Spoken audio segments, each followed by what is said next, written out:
Exactly how I'm able to make a gingham pattern just like this on Canva. It is really simple and it takes less than 10 minutes. So let's get into it. Let's dive on my computer. All right, so we're gonna go to canva.com. And for this one, I believe you just need the Canva free option. So that is definitely a perk. So I am just gonna go over to a Pinterest carousel ad one because this is the one that I'm going to want to put the gingham on, so this makes sense for that. But choose whichever dimensions that you want. So if you're going to be doing it for Instagram, do it for Instagram. If you're going to be doing it for somewhere else, just do it for that.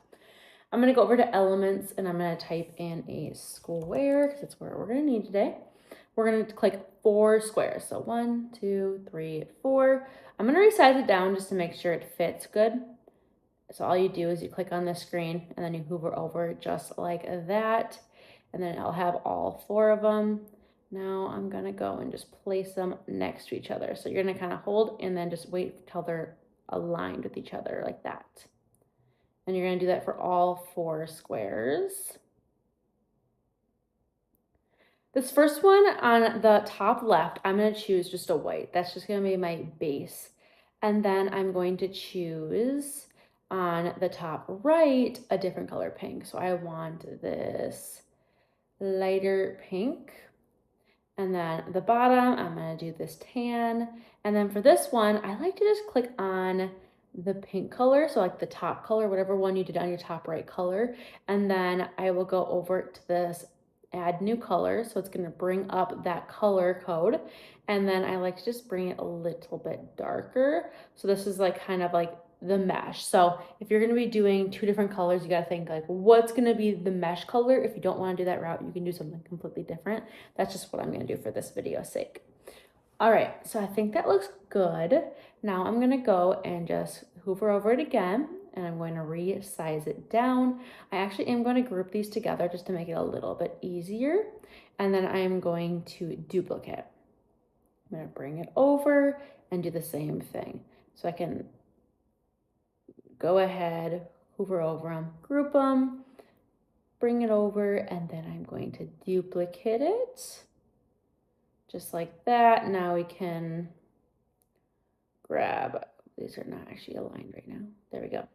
Now we can grab this one. You can click shift and grab the other one and you can group those together. And I'm going to shrink it down by clicking this little circle on the side. And then I can just keep doing this, keep grouping them together. Now I do say I want to keep grouping them just because if I don't, it can be sometimes hard to reposition them. So when you're grouping them, then you're grabbing one. However, if you don't do that route, then it can be a little bit more difficult. So I just recommend to group them. Makes it a little bit easier. As you can see that now I'm just selecting one in particular. It can get a little tricky with that. So when you're grouping them together, then they'll, for the most part, just come as one, which is nice. All right, so I'm gonna duplicate this again, and I'm just going to bring this down, and then we're gonna add, add, add. So after your first one, it's going to start just aligning it the exact same way you had it. I'm going to hover over it. I'm going to group them all together. I want my gingham pattern to be a little bit of a smaller. So we'll grab that, bring it down, and then grab this, bring it over. And essentially, you're just going to keep doing this until you find a pattern that you like. If you would like to change one of the colors and you don't want to have to go in and change all these boxes because right now there are actually a bunch of different boxes, so it could be a little bit difficult, then you're just going to go in and hover all over them and then you're going to ungroup them. Ungroup, ungroup, ungroup. So now say I wanted to change this lighter pink color, I can go in, do the top part. I'm going to change it to this really bright pink, and you'll see on the bottom it says change all. You can just go and click that and it's going to change them all. So you can essentially just do that for all of them. I'm going to change it back because I do like the other one.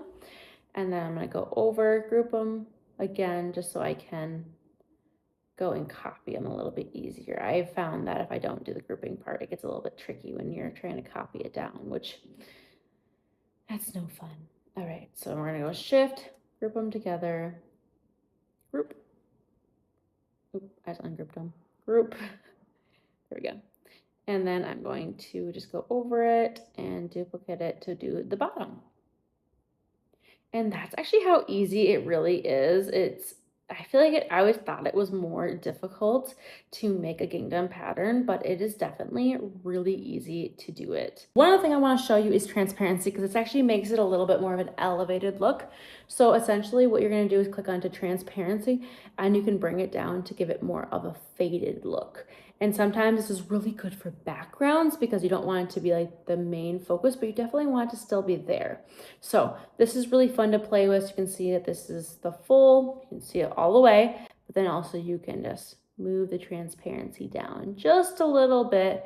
So it's a little bit more of, I would say, almost looks like a watercoloring kind of faded effect. That was pretty easy, right? So if you guys have found this video helpful at all, make sure to like this video. It helps my channel out a ton. And I hope to see you guys in my next video. Bye-bye for now.